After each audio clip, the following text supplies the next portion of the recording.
Joe Goldberg isn't dead, but something inside him is. And in season 5, we're not just getting a conclusion to his story, no, we're getting the reckoning, a full circle collapse of everything he tried to bury. From hallucinated alter egos to unresolved survivors, foreshadowed suicide to returning investigators. This is how you will end, and it won't be pretty.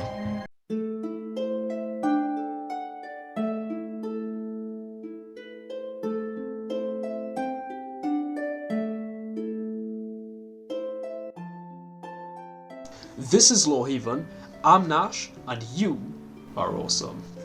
So Joe is back where it all began, New York City. But this time, he's not lurking in the shadows behind a baseball cap. He's center stage with Kate by his side and the Lockwood fortune backing him up. And hey, even Mooney's is back, like a haunted blockbuster for people who only read true crime stories.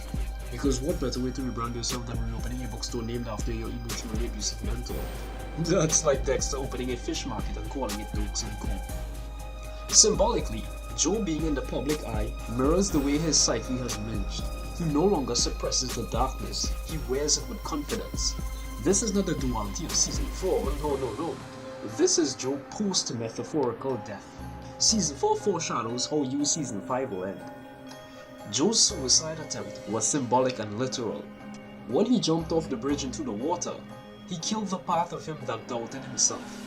What emerged was a new Joe, a full being, where the Reese Monroe hallucination wasn't just a vision. It became a compartmentalized consciousness, a mirror of his justification complex. I mean, self-care looks different for everyone, I guess. Some people journal. Joe, well, he drowns himself, merges with his evil hallucination, then buys a penthouse, live, laugh, about him. But that moment was rebirth. Season 5 will be the death of that fusion. Now enter Bronte, and yes, her name practically screams, "My parents were literature majors with a superiority complex."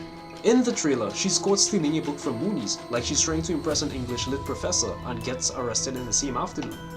Because if you're gonna commit a crime in New York, why not do it in a defunct bookstore owned by a known murderer? Peak NYC guilty behavior, am I right? But theory time. She's not random. She's either 1. Working with the PI from season 1, 2. A member of a victim support cycle, or 3. An undercover reporter or agent. Her mission is simple: gain access to Joe. Her name being a nod to the Bronte sisters also plays with the literary motif of identity and duality, the very themes Joe embodies. She triggers his narcissism and curiosity, making her the perfect bait. Remember the private investigator from season 1? He suspected Joe after Peach's death. He even warned Beck, but he never got closure. But what if he never stopped? Now with Joe back in the spotlight, he sees his chance. Maybe he's kept the files. He followed the whispers. Maybe he interviewed Ellie. Maybe he tracked Marianne. It's time to bring his evidence forward. He's got the trench coat, the receipts, and the moral compass Joe never installed. Basically Batman if Batman spent more time doing paperwork. But he reaches out to the survivors. He starts the domino effect. So let's look at Joe's victims. Marianne, she knows the truth. She survived the glass box. She'll speak out once she learns Joe is not only free, but praised. Nadia, she may be offered a deal, reduced sentence in exchange for testimony. Her knowledge of Joe's London crimes makes her a key player. Ellie, justice for Delilah has been brewing. One interview with the PI and her testimony becomes the missing piece.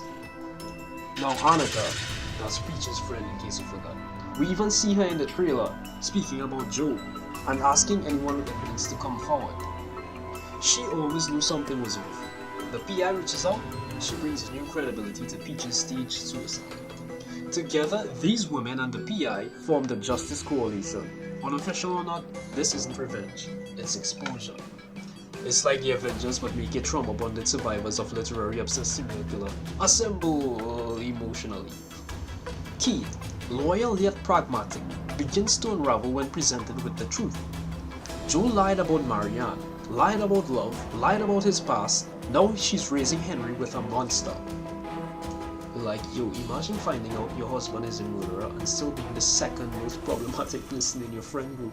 In the season 5 thriller, there's a scene where there's a guy asking Kate who exactly did she marry. This scene implies that Kate becomes aware of Joe's true nature, and not just the sugar-coated events that he gave her at the end of season 4. Her final move? Cooperation with the investigations. She signs the warrant, opens the book, and gives Joe up. Now Joe is arrested. The evidence is overwhelming. Murders across states and countries, patterns, motives, witnesses, and under pressure, Reese returns. But this time, Reese isn't a separate hallucination. He is Joe. The scenes will reflect this. Joe arguing with himself in a mirror with no camera cuts. Joe screaming alone in his cell. Joe writing a memoir that is never published. There is even this scene in the season 5 trailer, where it seems like Joe is literally crashing out, as if things don't go according to his plans, and it appears as if he throws his phone against the wall, and then screams at the foot of his bed. I mean, you either die a hero or live long enough to debate your alter ego in a prison mirror. Motivational posters not included. His mental state decays rapidly. He's no longer charming, just broken. And based on this scene from the season 5 trailer, it seems as if Joe gets caught in front of Henry and is arrested in front of his own son. In the final episode, Joe will be offered a plea deal, life in prison, but he refuses, not out of pride, but out of fear. The one thing Joe Goldberg cannot do is live with himself. His final act will be on his terms, a suicide, but this time for real. No twist, no saving throw, no race, no ambiguity. Turns out the one person Joe Goldberg could cover was himself. So, he jumps. The same bridge, or maybe he takes his life at Moody's. A letter is left behind for Henry. Half-truths and selfish justifications. Joe Goldberg dies. A man who ran from justice, ran from love, ran from truth, and in the end, when both his halves were whole, he ran from himself. You see, You was never about love. Instead, it was about obsession, self-delusion, manipulation, and accountability. Season 5 will be the ultimate mirror. Joe facing the people he wronged, the lives he destroyed, and the self he created to survive. Because the final season of You is about letting go.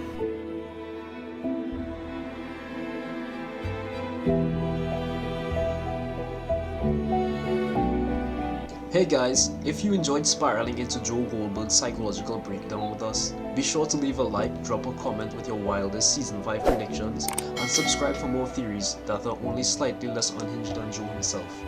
Because remember, it's you, but also it's me? It's us? We're a little messed up in this parasocial relationship. See you in the next one, hopefully outside the glass box.